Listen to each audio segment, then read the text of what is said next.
Hi everyone, I'm Tanya Kuchanani Vatsa from Mommy Diaries, and today I have with me Henna Mehta. She has a fabulous startup for women called Get Basis, and I'd love to have you learn more about it.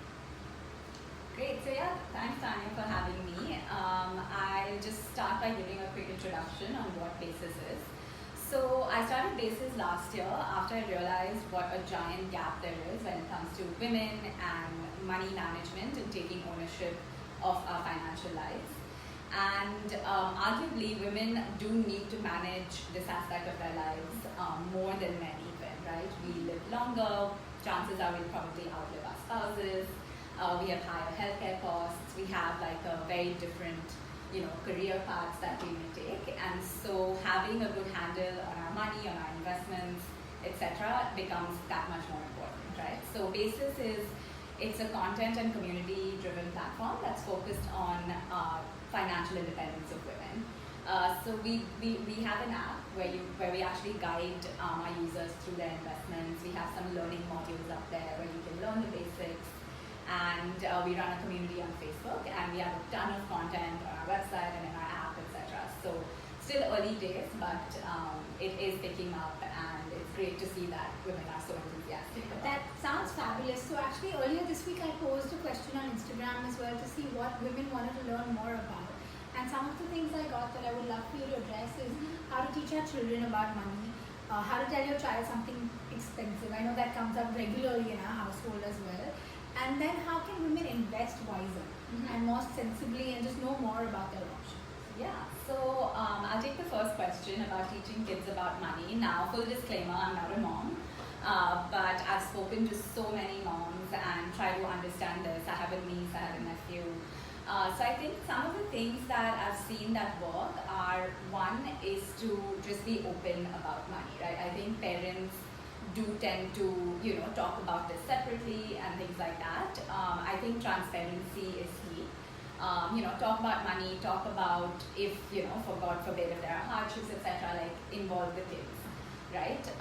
The second thing I would say is helping them understand trade-offs, right? So this is almost like setting a budget and then saying, okay, within this budget, we can either, let's say we're choosing between a holiday or, buying something that is, your kid wanted to buy. And I think understanding that it has to be one or the other, let's say within a certain budget, just kind of helps them kind of understand the trade-offs and understand that, you can't have it all and it's not easy to just, buy whatever it is you want.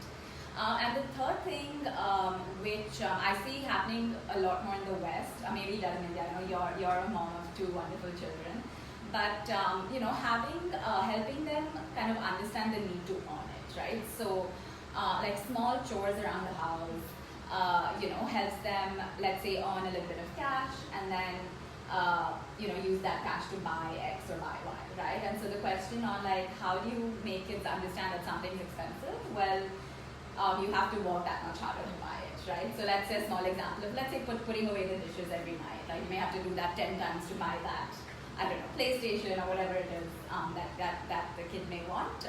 Or otherwise, if it's something cheaper, it'll just cost you less in terms of the time and effort. So I love that. Right? So I've heard these things work. But yeah, if folks have tried other things, I would, love to hear it. This one's a tough one. Like I don't think I grew up understanding the value of money until much later. And I think parents do it comes from a good place, right? But I think there is value in just being sort of transparent about what's happening. I couldn't agree more. My son's actually once told me to go to work because he wanted to buy a nicer car. So a toy dinky car, not an actual car on Amazon that he had seen. Yeah. So he understands you have to work to grab it. So that's great. And Monopoly somehow helps. That's the true. basics, Yeah, like games board and- games and stuff. Yeah, absolutely. So, and I think we're in a world where information is, everywhere, etc. And I think as parents, we just probably need to distill that down to. And they have access to everything. That's the thing. He knows what things cost because he's looked them up on Amazon. Siri has helped him, or Alexa has helped him. Right. I think that's good and a little scary. Yeah, and the second question, which I guess is a little different, on how do you kind of pick the best investment options, how do you get started, right? So I think step one is to bridge whatever knowledge gap there may be, right? Like understand the basics.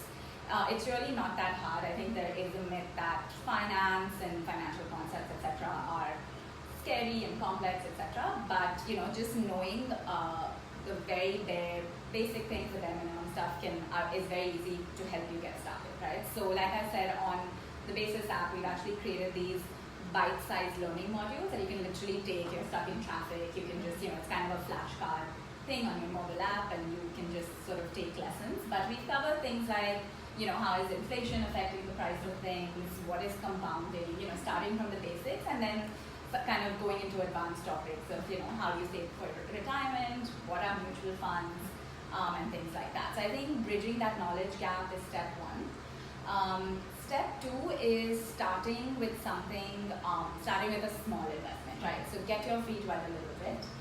You can start investing in mutual funds for as low as literally 100 rupees, right? So if you're like a little scared or wary or like not trusting in this space because it's not your tangible gold or real estate that most people, especially in India, are used to, this could be a good way to warm up to this world, right? So start with a very small investment and then grow it from there.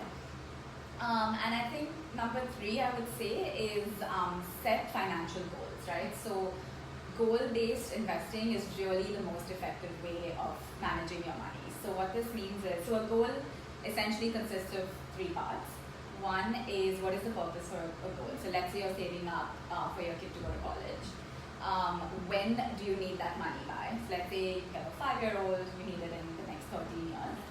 And how much does it cost today, right? And so then what happens is, and again, in the Basis app, we've automated all of this. So we literally take these three inputs and then we calculate, given the average rate of inflation for the education category, right? So if something costs, let's say like a lakh today, it will cost X in 13 years. And so that's the goal we need to get to. And then working backwards, we see how much we need to put away every month into what kind of fund, and then it just becomes like a habit. So SIPs are a great way to invest. They're systematic investment plans, which essentially mean that you put away, it's an automated investment, so money gets deducted from your bank account on a monthly basis. You pick the date. We recommend doing it in the first week of the month because that's typically right after people get salaries, stuff like that. And then the system will just invest it for you. And then you don't have to do anything. You kind of just let it be. Check in on it maybe every year or so. More frequently than that is not needed. And then we kind of see compounding and other things work. So I would say those would be the 3 steps to get started. Obviously, there are slightly more advanced concepts for like retirement, which is farther away, and you need a much larger corpus of money to get to that. But these would be like great ways to start. That's actually really helpful. One of the things that had also come up was given the current market and environment and the negativity that there is around it and around putting money away and where it will be a few years from now. What do you think are the safest investment options? So I would look at the market downturn as a way to either pull out your investments or just stop investing, right? Because markets are cyclical, as we know, right? There's dips and there's, the market will pick up and all of that. So the ups and downs of the market don't actually impact long-term investments. So in this example that we just did with your kids' education, which is, let's say, 13, 15 years away, ups and downs of the market actually don't affect your investments over the long term. Obviously, if there is something you're saving up in the short term, so let's say you're saving up for a trip that you want to take next year, then you may have to revisit it and then move your investments into something safer, like a fixed deposit or a liquid mutual fund, which are kind of designed for short-term returns.